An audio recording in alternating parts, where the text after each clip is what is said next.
Se você é da bolha tech e você já está há uns anos no mercado, você provavelmente já ouviu falar do conceito do Lean Startup, ou seja, a startup enxuta, que é um livro muito famoso pelo Eric Rice para todo mundo que empreendeu com tecnologia, e ele foi escrito por ele em 2008 e lançado em 2011. Caramba, como eu tô velho. Mas esse conceito, ele foi feito numa época que empreender com software era muito difícil, muito pesado, muito caro. Pra você ter uma equipe de desenvolvedores, era você carregar um elefante, era muito pesado, eram passos largos, porque uma empresa de tecnologia há 10 anos atrás era muito cara de se construir. Mas os tempos mudaram e 2026 chegou e a IA tá explodindo a internet. Hoje você faz vídeos com um prompt, você tem um assistente de cloud bot no celular, você tem um cloud code, você pode literalmente construir qualquer coisa. Será que o conceito da startup enxuta, ele ainda faz sentido em 2026? Nesse vídeo aqui, eu quero explorar com vocês a minha visão da construção dos 4 pilares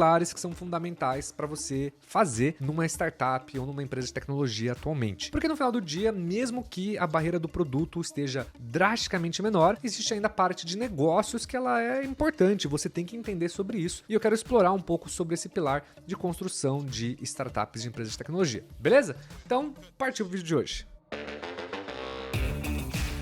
Se você caiu aqui no meu canal de paraquedas, deixa eu me apresentar, eu sou Bruno Kamoto e é um prazer enorme de ter aqui comigo. E aqui no meu canal você vai aprender tudo sobre SaaS, micro SaaS, sobre startup, sobre empreendedorismo, porque eu sou um empreendedor há quase 15 anos e eu amo construir negócios. E falando nisso, atualmente eu tenho 2 SaaS, que é o My Group Metrics e o Métricas, e em paralelo eu produzo conteúdo. Então o meu trabalho basicamente é administrar 3 empresas e eu faço isso com o maior prazer, compartilhando com vocês tudo que eu vou aprendendo, junto com a minha comunidade, junto com os meus alunos, junto com todo esse ecossistema que eu trabalho em torno do tema de SaaS. Bom, então vamos falar sobre o Lean Startup. Então dá uma olhada aqui na minha tela. Cara, esse aqui foi o conceito da Lean Startup. Então basicamente esse conceito era fundamentado em 3 grandes pilares, né? Build, Measure e Learn. Ou seja, construa, aprenda, né? Construa, meça e aprenda, né? Então, basicamente, você tinha uma ideia e dessa ideia você ia para a parte de construção, onde você já fazia o MVP para testar hipóteses, né? Aí você construía um produto, você media o seu produto através de métricas, né? E a partir disso você gerava dados. E com dados você decidia, né? Você aprendia e aí você pivotava ou perseverava, né? Então, basicamente, você aprendia por dados. Então, o conceito é ideias, construir, medir, refinar com dados, pivotar ou continuar. Esse conceito, de certa forma, ainda faz muito sentido, mas hoje em dia, na minha visão, existe outro caminho. Então, quando a gente fala de startup, a gente está falando daquelas grandes empresas de tecnologia que são pesadíssimas, sabe? Então, para você construir uma startup lá atrás, era muito caro, né? Startup há 10 anos era muito caro. Cara, falando 10 anos, né? Me sinto um dinossauro, mas é tipo ontem, entendeu? Então, há 10 anos atrás, era muito caro você construir uma startup. Hoje em dia, você consegue construir uma startup muito mais rápido. Mas o conceito de startup por si só mudou. Hoje, você pode chamar de micro SaaS, startup, empresa de tecnologia, SaaS, tanto faz. No final do dia, são todos negócios de tecnologia dentro de uma bolha tech. Então, não importa o conceito, no final do dia, todo mundo quer construir um negócio de tecnologia que seja altamente replicável. Ou seja, que seja um negócio que você consiga vender para 100 pessoas usando o mesmo produto. Um negócio replicável. Porque no final do dia a gente empreende com tecnologia por ser replicável. Senão a gente ia vender fruta, eu ia abrir um café, ia virar barista, tanto faz. Eu não ia empreender com tecnologia. Então, esse conceito para você construir e medir as coisas, ele era muito importante. O que era um MVP na época? Um MVP era uma coisa muito cara. Para eu captar e montar um MVP para minha startup, eu tive que gastar, sei lá, uns 120 mil reais em 2014, né? Tudo bem, não foi tanto um MVP, mas foi um MVP. Essa era a minha grande intenção, apesar de não ter experiência na época. Então, no final do dia, isso é muito difícil. E aí, eu segui todo esse conceito, literalmente. Eu comi o livro do Eric Rice sobre Lean Startup e eu segui, literalmente, passo a passo. Hoje, na minha visão, existe uma forma muito mais factível, dado que a gente precisa construir empresas e ainda fazer as coisas rápidos, porque o mundo tá indo muito rápido, tá tudo muito rápido. Então eu quero falar pra vocês desses 4 pilares aqui de uma forma bem pragmática, e eu já falei disso aqui em outros vídeos antes, mas eu reforço porque eu vejo que cada vez mais as pessoas estão lançando mais e mais SaaS, né? Eu mesmo nas férias agora de Natal e Ano Novo, eu fiz 4 SaaS. E eu fiz eles para resolver problemas internos para mim, da minha operação e assim por diante. Então eu quero falar para vocês qual é a minha metodologia que eu uso e que eu ensino para os meus alunos, porque na minha visão faz muito sentido isso aqui em 2026, tá bom? Então, vamos falar sobre os 4 pilares que eu considero fundamentais. O primeiro pilar é o público-alvo, tá? Então, por que é importante o público-alvo? O público-alvo, ele é importante porque você precisa entender para quem você vai vender o seu negócio. Então, vamos fazer um rápido exercício aqui. Se você hoje, antes de você construir seu SaaS, se hoje você tem uma ideia, a primeira coisa que você tem que pensar na sua ideia, antes de ficar confabulando funcionalidade, o que ela vai fazer, como ela vai fazer, é você pensar, tá, se hoje tivesse pronto esse meu projeto, quem compraria ele? Quem seria o meu público? Essa é a primeira pergunta que você tem que saber responder. Se hoje você falar assim, meu público são todas as PMEs do Brasil, é o público de MEIs, são mães desempregadas, são obras, sei lá, fica muito aberto público. E quando você tem um público muito aberto, significa que você tem uma concorrência muito ampla. Significa que você vai bater com muita gente que está construindo negócios. Exemplo, então você tem um SaaS de imobiliária e você vai fazer Google Ads e Meta Ads para você trazer clientes para o seu MVP. Cara, você vai pagar uma fortuna em tráfego porque tem 1 milhão de ERPs, CRMs e grandes SaaS no mercado que já estão mais de uma década no mercado usando essas palavras-chave, usando esse tráfego para gerar leads para os negócios deles. Então você vai concorrer com muita gente grande. Então o ideal é você entender quem é o seu público-alvo e nesse primeiro momento você nichar o máximo possível.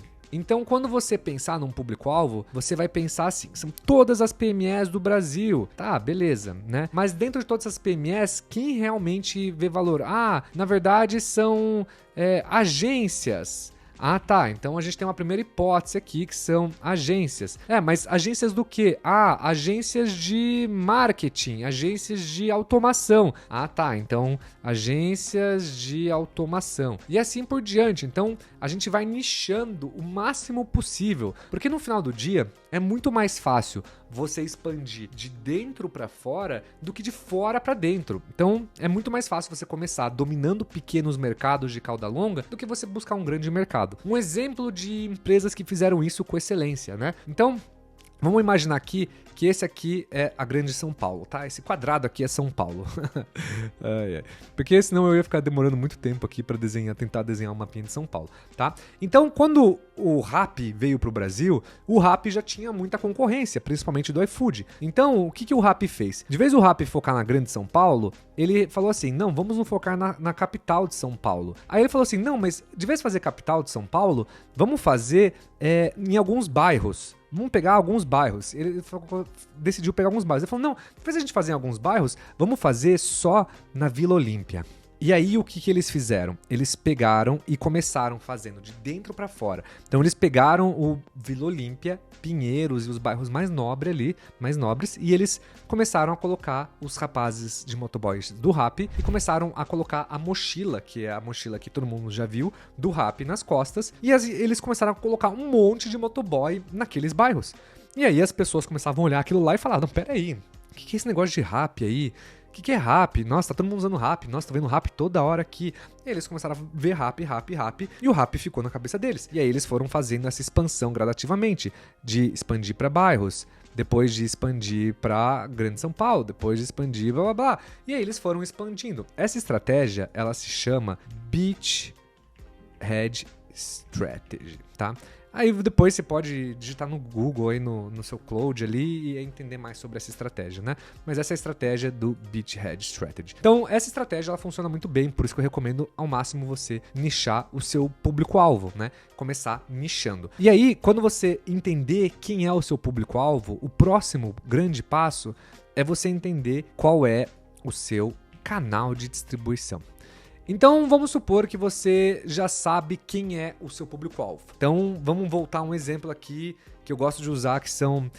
você construir uma ferramenta de agendamento para clínicas de estética. Então, assim, como você chega em clínicas de estética. E aí eu tenho vários vídeos aqui no meu canal do YouTube que eu falo de como conseguir os 10 primeiros clientes, de como conseguir 100 clientes e tal. Eu não vou entrar tanto no passo a passo para você entrar aqui, mas eu vou explicar de uma maneira geral o que você tem que ter de percepção. Então, quando você tem uma ideia ou você bicodou seu SaaS, você lançou ele e você pensou, quem são meus clientes? A segunda coisa que você tem que pensar é como você atinge eles, como você vende para eles. Então, o exercício que você tem que fazer é pegar e começar a desenhar possíveis canais, né? Então, vamos imaginar que a gente tem aqui vamos colocar aqui nossa clínica de estética, tá?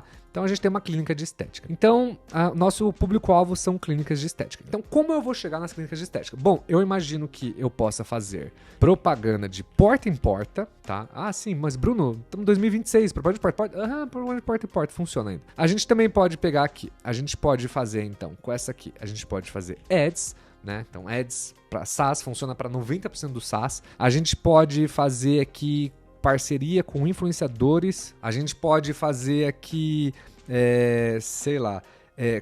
outbound, que é a gente disparar cold e-mail pra galera e fazer ali, você mandando mensagem massa. A gente pode fazer scrapping de CNPJs e filtrar por KNAI e fazer uma automação no WhatsApp de disparo para mensagens com aquele KNAI específico. Eu tô dando alguns exemplos esdrúxulos aqui, mas você tem esse canal de distribuição. Então, o exercício que você tem que fazer aqui é pensar num possível canal de distribuição para o seu negócio.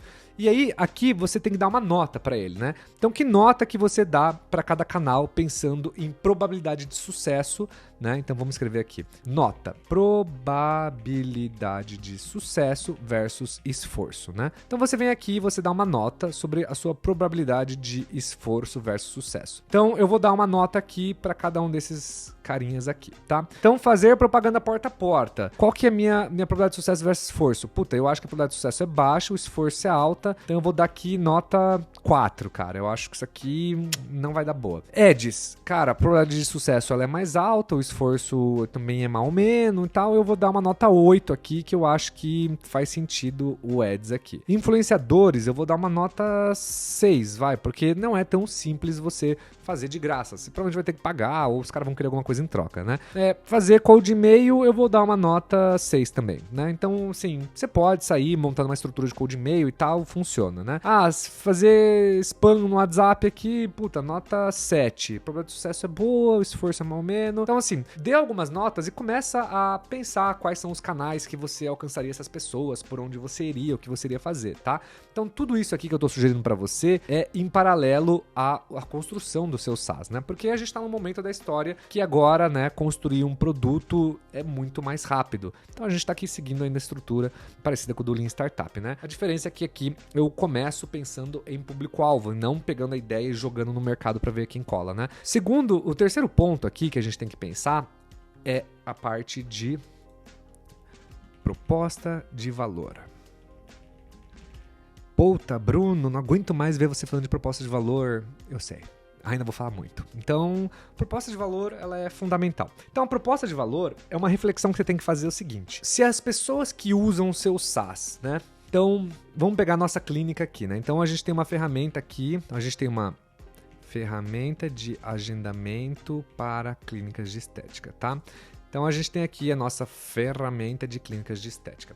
Então, qual que é a proposta de valor de uma ferramenta de agendamento de consultas com IA? Então você pode chegar aqui e falar assim, minha proposta de valor é IA, minha proposta de valor é a automação, minha proposta de valor é que ela nunca dorme, minha proposta de valor é que ela é infinita, sei lá, né? Você pode pensar. No final do dia, nada disso importa. Então, apagando tudo isso aqui, porque isso não importa. Isso não é uma proposta de valor. Isso são funcionalidades. Então, quando alguém pede para eu avaliar o SaaS dele e eu entro no site e tá lá bem no Hero escrito faça mais com IA, IA na sua blá blá blá, cara, caguei. A maioria das pessoas cagou. IA virou uma commodity, então ninguém quer saber se tem IA ou não tem IA. Quase tudo tem IA. Daqui a pouco seu controle remoto vai ter IA na sua TV, ele vai adivinhar o que você quer assistir, entendeu? Então, na verdade, a proposta de valor é o valor que a pessoa recebe após usar o seu produto.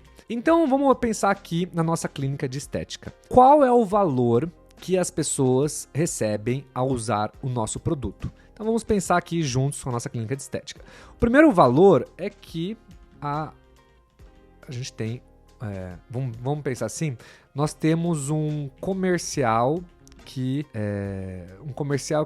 é ilimitado, né? Então ele tá todo dia respondendo, toda hora, faça chuva, faça sol, blá blá blá. Mas o que significa de fato um comercial ilimitado? O que é isso? Significa que a gente tem uma pessoa que vai estar agendando consulta 24/7. Ou seja, a gente tem um aumento de agendamentos, né? Porque a gente vai ter uma pessoa agendando mais rápido. Então no final do dia, a gente vai ter mais agendamento, né? Segundo ponto é que a gente consegue reduzir custos. Então, no médio prazo, eu não vou precisar de 5 secretárias na minha clínica de estética. Eu vou precisar de uma secretária cuidando das minhas IAs, cuidando das minhas ferramentas, porque as ferramentas, a IA, às vezes vai falar alguma coisa, vai alucinar, vai deixar passar algo. Então, eu vou ter uma redução de custo fixo na minha empresa. Então, vamos supor que num ano eu economize aqui, sei lá, economia de 50 mil ano, né? Que você gastaria ali com 2 secretárias pagando R$2,5 por mês. Então aqui você tem um aumento de agendamento, né? Que no final do dia é mais receita, né? Então você tem uma ferramenta que gera mais receita e você tem uma ferramenta que ao mesmo tempo te economiza dinheiro. Então, cara, olha que proposta de valor violenta. Ganhe mais, gaste menos e não tenha problemas trabalhistas, não tenha problemas... Cara, matador assim, né? Então, novos tempos. Então a gente tem essa redução de custo fixo. Outro ponto aqui é que a gente tem uma ferramenta que agenda atendimentos mais rápido, né? Então pensa, eu sou da época de ligar ainda. Eu ligo para as pessoas, eu sou um tiozão, eu gosto de falar no telefone. E aí você tem uma IA que você manda um áudio no WhatsApp, você manda uma mensagem e ela agenda para você. Então você também, de novo, você tem um aumento de agendamentos. E aí, de novo, você tem mais receita, né? Então, no final do dia, a proposta de valor, ela tá muito atrelada à percepção dos benefícios. Então, o que você tem que pensar é o que as pessoas, ao usar o meu SaaS, se beneficiam. Elas ganham mais tempo? Elas economizam dinheiro? Elas ganham mais dinheiro? E é isso a coisa mais importante que você tem que vender. Porque no final do dia, as empresas, as pessoas, elas compram a transformação. Elas não compram funcionalidade. Óbvio que funcionalidade é importante, óbvio que é, mas elas compram a transformação, a promessa, né? É por isso que vendedor de curso vende tanto, porque ele tem uma promessa forte. Então, isso aqui no final do dia é fundamental. E o nosso quarto e último ponto é o modelo de negócio. E aqui é onde a grande maioria dos empreendedores de SaaS eles falham miseravelmente. Porque quando uma pessoa tem uma ideia de SaaS, né? Então, ela tem uma ideia de SaaS. A primeira coisa que ela faz é ficar pensando nas funcionalidades, quanto custa, para ela já pensar no preço, como ela vai lançar, quais são as funcionalidades e... já falei isso, né? Como que ela vai lançar, quanto vai custar, se vai ser freemium, se vai ser free trial, blá, blá, blá, blá. Mas, gente, nada disso importa enquanto você não tem clareza desses pontos aqui. Então, você não sabe para quem é a sua ferramenta. Então, se você vai lançar para uma clínica de estética ou para um salão de beleza, cara, são 2 propostas de valores diferentes, com 2 percepções diferentes, 2 públicos diferentes. Então, se você tem uma ferramenta que ela funciona para qualquer lugar de estética do Brasil, aí fudeu, porque, cara, tem diversos segmentos e verticais. Então, no final do dia, você tem que escolher uma vertical específica e pensar sobre isso. Por isso que o segredo, no final do dia, é o nicho. Por isso que isso aqui te ajuda bastante, porque isso facilita até o processo de construção de raciocínio, né? Então, o modelo de negócio, ele vem depois que você tem clareza dessa proposta de valor, que é quando você decide como você vai cobrar, né? É o que você decide quanto você vai cobrar. É o que você decide o que você vai cobrar. E aí você vai ter várias variáveis aqui, né? Então você vai ter aqui, por exemplo, você vai ter aqui, freemium, você vai ter o free trial, você tem reverse trial, você tem vários modelos. Bruno, o que é reverse trial? Então só abrindo um parênteses aqui, reverse trial é quando você dá para a pessoa aqui, né? Você dá o acesso completo por X dias e no final você joga ela no plano grátis. Então você dá pra pessoa o gostinho completo e depois você joga no gratuito. Diferente do free trial, que é diferente do freemium, por exemplo, que a pessoa ela usa a versão gratuita e assina se quiser mais features. Então, assim, tem vários modelos de negócio, e você pode cobrar por crédito, cobrar por assinatura e tudo mais. Mas no final do dia, só vai fazer sentido se você souber para quem você está vendendo, qual valor que você vai gerar para a pessoa, porque a construção do modelo de negócio, ele é baseado em cima da percepção de valor, né? Então, eu vou dar um exemplo do meu SaaS aqui, tá? Do My Group Metrics. Então, você entra aqui nesse site, que modéstia à parte, ficou lindo, e eu fiz ele com 2 prompts, então fica a dica aí, né? Mas olha aqui, então... O que é, né? A minha ferramenta é uma ferramenta de métricas para grupos de WhatsApp, né? Então a gente faz Data Analytics de grupos de WhatsApp, né? Para empresas que usam WhatsApp na operação e tal. Então, até 2.000 membros aqui, a pessoa pode vir aqui e contratar sozinho, agora. Mas ela tem mais de 2.000 membros, o meu botãozinho muda e vira agendar demo. Então, ó, contratar agora, agendar demo. Porque no final do dia, eu quero criar essa experiência personalizada para as pessoas. Então pensa, se a minha ferramenta é uma ferramenta de Data Analytics, o meu custo é por tokens, porque eu uso o IA, então eu fico lendo mensagens o dia inteiro das pessoas e eu processo tudo isso com IA para gerar os meus outputs, minhas métricas e tudo mais.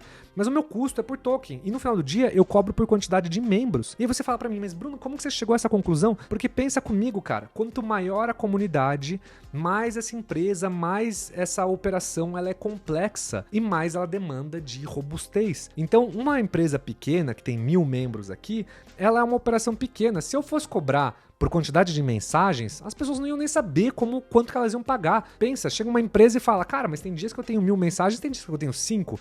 Como que você vai me cobrar por isso? E como que eu vou cobrar uma pessoa por token, por mensagem? Então eu cobro aonde está o valor. Quanto maior a comunidade, mais barato é. Quanto maior a comunidade dela, mais eu vou cobrar naturalmente. Então eu cobro em cima da minha proposta de valor. Quanto maior a comunidade, mais valor eu gero, mais eu vou cobrar. Então é por isso que é importante, antes de você pensar em modelo de negócio, você ter clareza do que você está fazendo, sobre como você vai chegar nessas pessoas e sobre quem são essas pessoas. Então no final do dia, recapitulando aqui, a gente tem 4 grandes modelos que a gente tem que pensar que, na minha visão, esse modelo do Lean Startup aqui não faz mais tanto sentido, tá? Então, um modelo é público-alvo. Então, começa nichado, vai medindo, vai testando as coisas, vai fazendo. Segundo é canal de distribuição. Então comece por canal de distribuição. Terceira, proposta de valor. Pense na proposta de valor do seu negócio, desenha, rabisca, pega papel e caneta, conversa com o Claude, conversa com o ChatGPT, desenha a proposta de valor e, por fim, modelo de negócio, tá? Se você chegou até aqui, eu quero fazer um rápido jabá. Eu ensino tudo isso passo a passo no meu curso. Eu tenho um curso chamado MicroSaaS Pro, junto com uma comunidade. Então, além de eu ter tudo isso em conteúdo gravado, ensinando passo a passo, com checklists e tudo, eu também tenho 4 agentes que eu ensino todas as etapas de validação, de ideação, de validação, de go-to-market, até agente de criação de prompts para ferramentas no-code eu tenho. Além disso, a gente tem uma comunidade com mais de 1.300 membros, 500 donos de SaaS, a gente faz encontros quase todas as semanas, encontros presenciais, encontros remotos, a gente tem pitches para investidores todo mês, chamado de Pitch Night, então é um ambiente para donos de SaaS. Então se você está construindo um SaaS, ou você tem um SaaS e faz sentido para você estar nesse ambiente empreendedor com donos de SaaS ou aprender de uma forma mais concreta a construir seu SaaS, venha para minha comunidade, o link está aqui na descrição do vídeo.